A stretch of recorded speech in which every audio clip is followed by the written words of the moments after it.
राधे राधे। श्री हरिदास श्री कुंज बिहारी, कैसे हैं आप सभी लोग। आई होप कान्हा जी की कृपा से आप सभी लोग अच्छे होंगे और स्वस्थ होंगे। ओम नमो भगवते वासुदेवाय। पुरुषोत्तम मास भगवान की जय हो। पुरुषोत्तम मास की जय हो। पुरुषोत्तम मास अधिक मास मलमास अध्याय 23। अधिक मास में श्री हरि नारायण की पूजन भजन कीर्तन यजन और तीर्थों का श्रवण करना, तीर्थों का सेवन करना, गंगा जी का स्नान करने से पुण्य फल की प्राप्ति और पुरुषोत्तम मास में श्री हरि नारायण जी का 1 रुपये का भी दान करना, उनका पूजन करना, भजन करना। अगर हम एक छोटा सा भी कोई पुण्य का कार्य करते हैं तो हमें 33 गुना पुण्य फल की प्राप्ति होती है। और श्री हरि नारायण की पूजन भजन से हमारे जो पितृ तर्पण होते हैं, हमारे भाग्य की रेखा बदलती है और हमारे पुण्य अर्जित होते हैं। श्रीमद् भागवतम महापुराण की कथाओं को श्रवण करना, श्री अधिक मास की पुरुषोत्तम मास की कथाओं को श्रवण करना और श्री ठाकुर जी की पूजन यजन करने से हमारे हर कार्य बनते ही चले जाते हैं। और जो 33 दीपक का दान किया जाता है, 33 बातियों का दान किया जाता है, 33 मालपुओं का भी दान किया जाता है। भागीरथ जी की कथा श्रीमद् भागवत महापुराण से कथा कही जाती है और श्री हरि नारायण की पूजन करने से हमें पुण्य फल की प्राप्ति। भागीरथ जी कहते हैं कि कौन थे, उनकी तपस्या का क्या फल था और उन्होंने क्यों तपस्या करी थी। श्रीमद् भागवतम महापुराण की कथा से श्रवण करते हैं कि हिंदू पौराणिक कथाओं के अनुसार सूर्यवंशी राजा भागीरथ जी अपने पूर्वजों की आत्मा की शांति और मुक्ति के लिए माँ गंगा जी को स्वर्ग से धरती पर लाए थे। इस महान कार्य के लिए उन्होंने कई वर्षों तक अत्यंत कठोर तपस्या करी, जिसे भागीरथ जी के तप से भी नाम से जाना जाता है। और भागीरथ ही ऐसे मुनि हैं, ऐसे राजा हैं कि जिनकी तप से ही माँ भगवती गंगा धरती पर अवतरित हुई है। पूर्वजों को उनके श्राप मिला हुआ था। भागीरथ जी के तप की संपूर्ण कथा। अयोध्या के राजा सगर ने एक बार अश्वमेध यज्ञ किया। यज्ञ के घोड़े को देवराज इंद्र ने चुराकर कपिल मुनि के आश्रम में छिपा दिया था।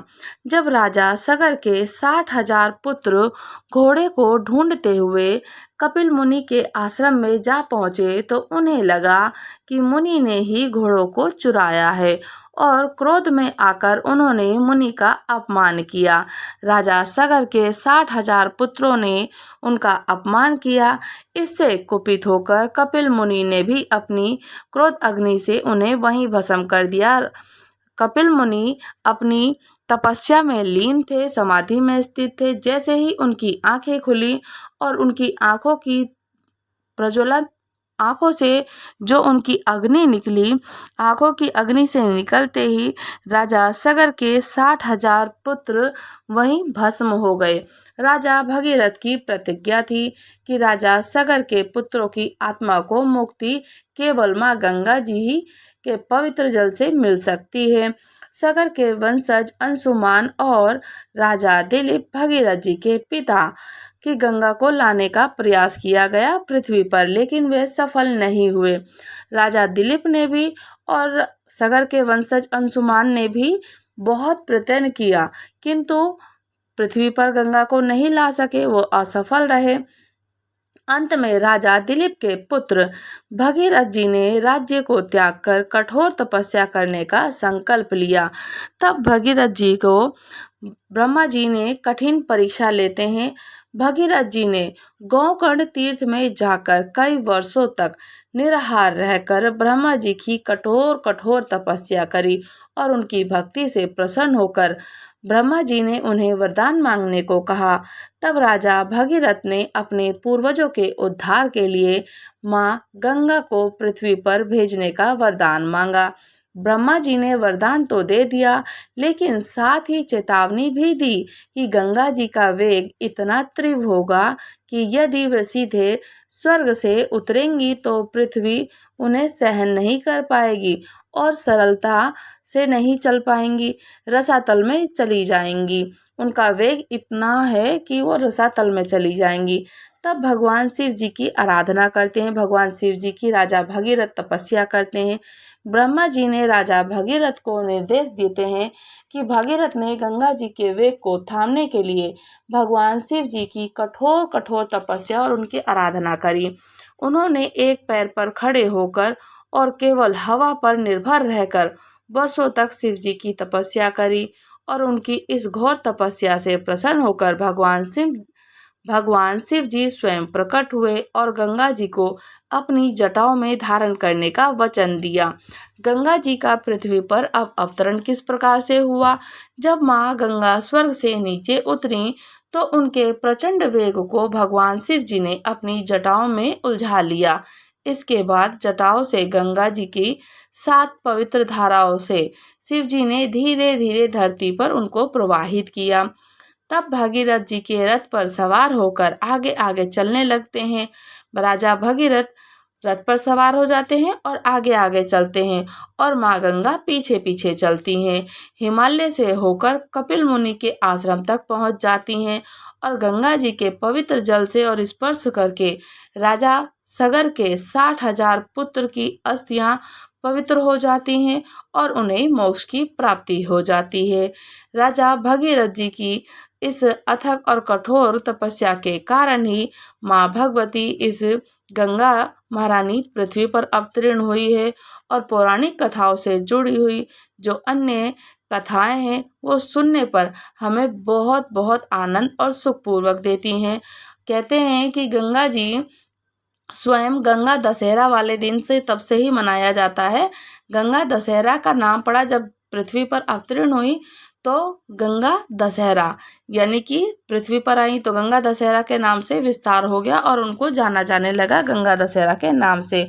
और पृथ्वी पर श्री भगवान भगीरथ जी के ही कारण पृथ्वी पर अवतीर्ण हुई है माँ भगवती गंगा महारानी, जो कि हम गंगा जी का स्नान करते हैं, शयन करते हैं या उनका जल का आचमन करते हैं तो हम लोगों के जितने भी पुण्य होते हैं वो अर्जित होते हैं और मोक्ष की प्राप्ति होती है। रोग होते हैं, कष्ट होते हैं, वो सब निवारण होते हैं।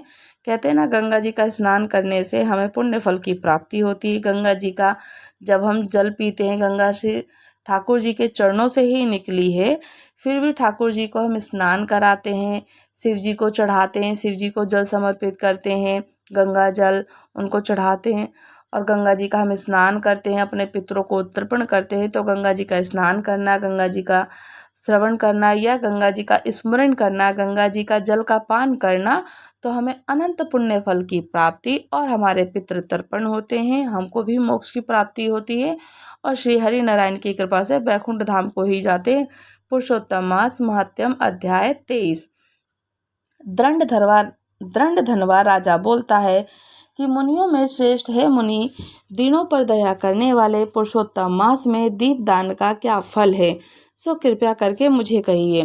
तब भगवान नारायण जी बोलते हैं, राजा दंड धनवा के पूछने पर अत्यंत प्रसन्न होकर मुनियों में श्रेष्ठ वाल्मीकि मुनि ने हंसते हुए विनीत अत्यंत नरम राजा दंड धनवा से कहा कि हे राजाओं में सिंह दृश्य पराक्रम वाले, पापों को नाश करने वाली कथा को सुनिए, जिससे सुनने से 5 प्रकार के महान पाप नाश को प्राप्त हो जाते हैं, उनका नाश हो जाता है और पुण्य को प्राप्त होते हैं। सौभाग्य नगर में चित्रबाहु नाम से प्रसिद्ध बड़ा बुद्धिमान अत्यंत बलवान राजा रहा करता था। वह क्षमाशील, समस्त धर्मों को जानने वाला, शील रूप दया से युक्त, ब्राह्मणों का भक्त और भगवान का भक्त, कथा के श्रवण में तत्पर और हमेशा अपनी स्त्री में प्रेम करने वाला, पशुपुत्र से युक्त, चतुरंगनी सेना से युक्त, ऐश्वर्य में कुबेर के सम्मान था। उसकी चंद्रकला नाम की स्त्री 64 कलाओं को जानने वाली पतिव्रता, महान भाग्यवती, भगवान की भक्ति करने वाली थी। उसके साथ युवा चित्रबाहु राजा पृथ्वी का भोग करने के लिए लग गया था। तब बिना श्री कृष्ण जी के दूसरे देवता को कोई नहीं जानता था, देवता को नहीं जानता था। तो एक दिन पृथ्वीपति राजा चित्रबाहु ने दूर से ही आए हुए मुनियों में श्रेष्ठ अगस्त्य मुनि को देखकर पृथ्वी पर दंडवत प्रणाम करा और उनकी विधि पूर्वक पूजा करी। भक्ति से आसन देकर मुनि श्रेष्ठ जी के सम्मुख बैठ गया। विनय से पूछता है कि हे मुनि श्रेष्ठ। राजा बोलते हैं कि आज मेरा जन्म तो सफल हो गया, आज मेरा दिन सफल हुआ, आज मेरा राज्य सफल हुआ, आज मेरा ग्रह सफल हुआ कि जो आप श्री कृष्णचंद्र जी के सेवक आज मेरे ग्रह में आप स्वयं पधारे हैं। आपसे देखा गया मैं ताप पुष्पज्य से मुक्त हो गया हूँ। आपको हाथी घोड़े रथ से युक्त समस्त राज्य समर्पण किया। हे मुनिश्रेष्ठ, आप वैष्णव हो, आपके लिए कोई भी अदेय वस्तु नहीं है। वैष्णव हो या थोड़ा भी दिया हुआ मेरु पर्वत के समान होता है। वैष्णव भक्तों को हम कुछ भी थोड़ा सा देते हैं तो वो बहुत सारा अधिक होता है।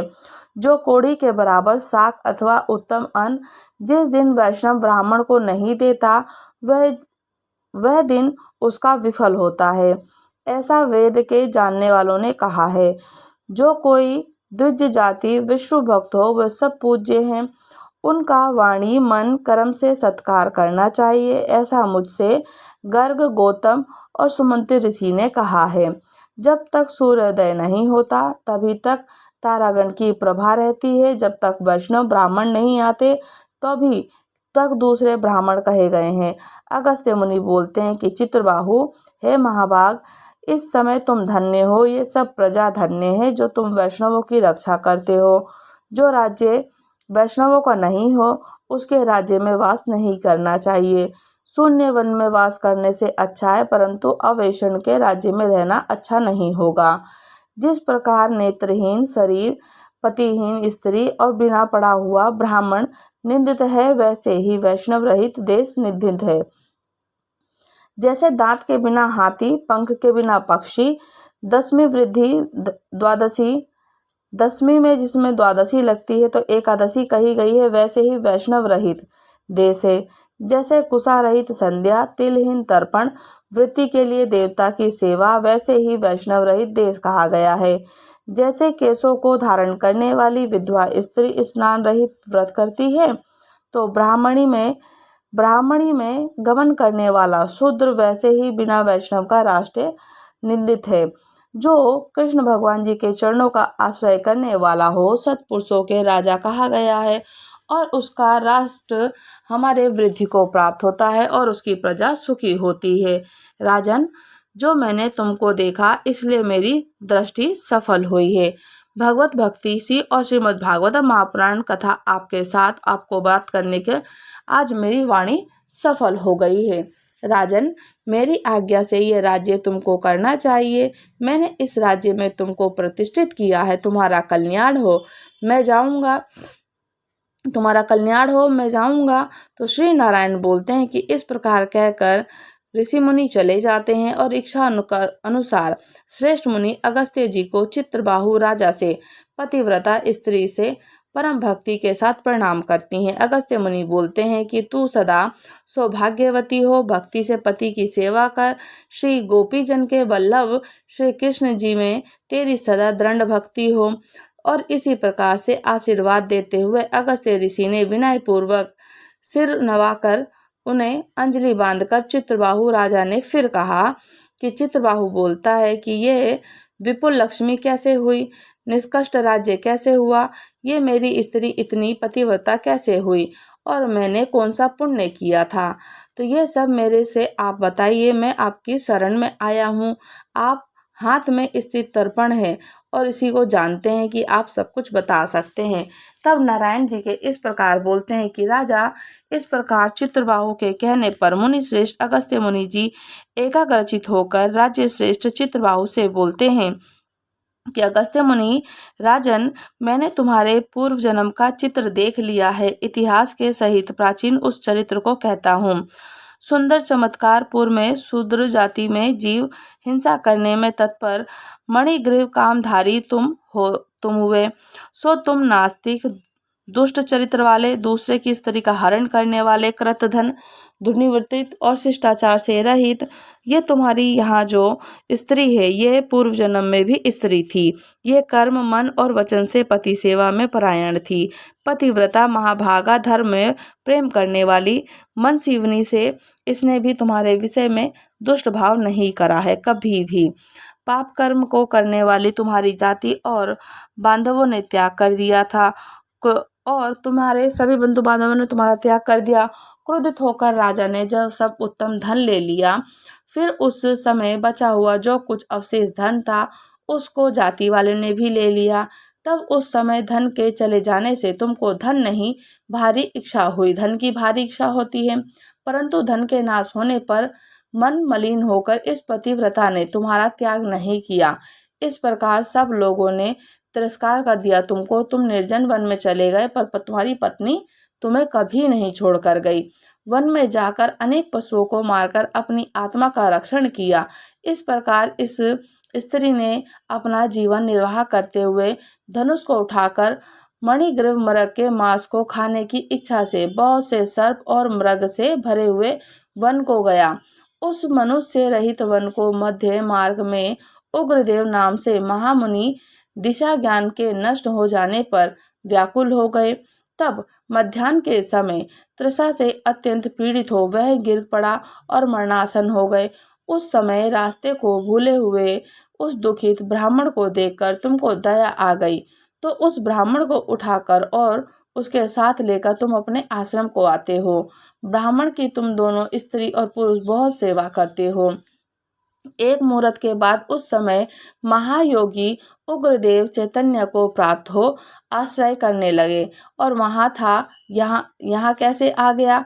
मैं वहां था और यहाँ किस तरीके से आया? उस वन के बीच में कौन लाया? तब नारायण बोलते हैं कि मणिग्रीव ने उस ब्राह्मण से कहा कि ये सुंदर तालाब है, इसमें कमलिनी के पुष्प और सुगंधित शीतल जल है। ब्राह्मण उस शीतल जल में स्नान करके मध्याह्न की क्रिया करके फलाहार करें और सुंदर शीतल जल का पान करें। इस समय मैंने रक्षा करी है, आप सुख से विश्राम करें। आप उठिए और आप कृपया करने के योग्य हैं। अगस्त्य जी बोलते हैं कि उस समय उग्रदेव ब्राह्मण श्रम रहित सावधान हो मणिग्रीव के वचन को सुनकर तृषा से व्याकुल हो उठ गए। तब चित्रबाहु मणिग्रीव की भुजा को पकड़कर वट वृक्ष से सुशोभित तालाब के तट पर जाकर बैठ गए। वट की छाया में बैठकर क्षण मात्र विश्राम करना और नित्य क्रम से वासुदेव भगवान का पूजन करना, देवता पितरों को तर्पण करना, सुंदर शीतल जल का पान करना। उग्रदेव ब्राह्मण शीघ्र ही वट के मूल भाग में आकर बैठ गए। पत्नी सहित मणिग्रीव ने मुनि श्रेष्ठ उग्रदेव को नमस्कार किया और अतिथि सत्कार करने की इच्छा से विनय युक्त वाणी से बोलती है कि मणिग्रीव बोला, ब्राह्मण, आज तुमको तारने के लिए आप मेरे आश्रम में आए हो और आपके दर्शन से मेरा पाप नष्ट हो गया। इस प्रकार उस ब्राह्मण से कहे गए प्रसन्न होकर मणिग्रीव की स्त्री से बोलते हैं कि सुंदरी, जो जो स्वादिष्ट पके हुए फल हैं उनको आम्र फलों की तुम जल्दी लाओ, विलंब मत करो, और जो कुछ कंद आदि हैं उसको भी ले आओ। इस प्रकार स्त्री अपने पति के वचन को सुन फल और कंद आदियों को लाकर हर्ष से ब्राह्मण के सामने रख देती है। और उग्रदेव ब्राह्मण बोलता है कि तुमको मैं नहीं जानता और तुम कौन हो, सो मेरे से कहो। विद्वान ब्राह्मण को चाहिए कि आप परिचितों का भोजन नहीं करें, आप अपरिचित का भोजन नहीं करते हैं। तब मणिग्रीव बोलता है कि हे द्विजश्रेष्ठ, मैं मणिग्रीव नामक शूद्र जाति का स्वजनों से, जाति वालों से, अपने बंधु बांधवों से त्याग हुआ हूँ।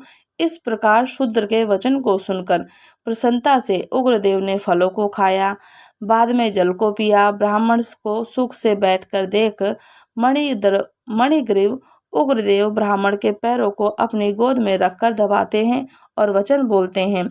मणिग्रीव बोलता है कि आप कहाँ जाएंगे? इस निर्जन जल रहित हिंसक जंतुओं से भरा हुआ दुष्ट वन में कहाँ जाएंगे आप?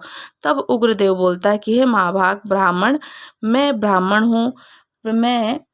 हूँ, प्रयाग जाना चाहता हूँ। इस समय रास्ता ना जानने के कारण भयंकर वन में चला गया। उस जगह थकावट और प्यास के कारण क्षण भर में ही मैं मरणासन को हो गया। उसके बाद तुमने मेरे को प्राण दिया। बोलो मणिग्रीव, तुमको क्या दूं? मणिग्रीव, तुम दोनों स्त्री पुरुष से किस दुख के कारण वन में आश्रय लिया? उस दुख को मुझसे कहो, मैं उस दुख को दूर करूँगा। तब अगस्त्य मुनि बोलते हैं कि इस प्रकार उग्रदेव ब्राह्मण के वचन को सुनकर अपनी स्त्री के सामने उस मुनीश्वर उग्रदेव से प्रार्थना कर दरिद्रता समुद्र को पार करने की इच्छा वाले मणिग्रीव ने अपने कर्म के भयंकर फल स्वरूप वृतांत को कह दिया। तो बोलिए श्री सत्यनारायण भगवान की जय हो, पुरुषोत्तम भगवान की जय हो, बृहस्पति भगवान की जय हो, पुरुषोत्तम मास की जय हो। अगर आप लोग हमारे चैनल पर नए हैं तो चैनल को लाइक शेयर सब्सक्राइब करना बिल्कुल ना भूलें और मुझे कमेंट्स करके ज़रूर बताइएगा कि आपको कथा कैसी लगी। आप लोग श्री हरिनारायण की पूजन, भक्ति, भजन, कीर्तन, नाम और तीर्थों का श्रवण, तीर्थों का सेवन, गंगा जी का स्नान अवश्य कीजिएगा। अपने पितरों को तर्पण करें। थोड़ा सा भी पुण्य किया गया हुआ 33 गुना पुण्य फल की प्राप्ति देता है। राधे राधे। श्री हरिदास श्री कुंज बिहारी।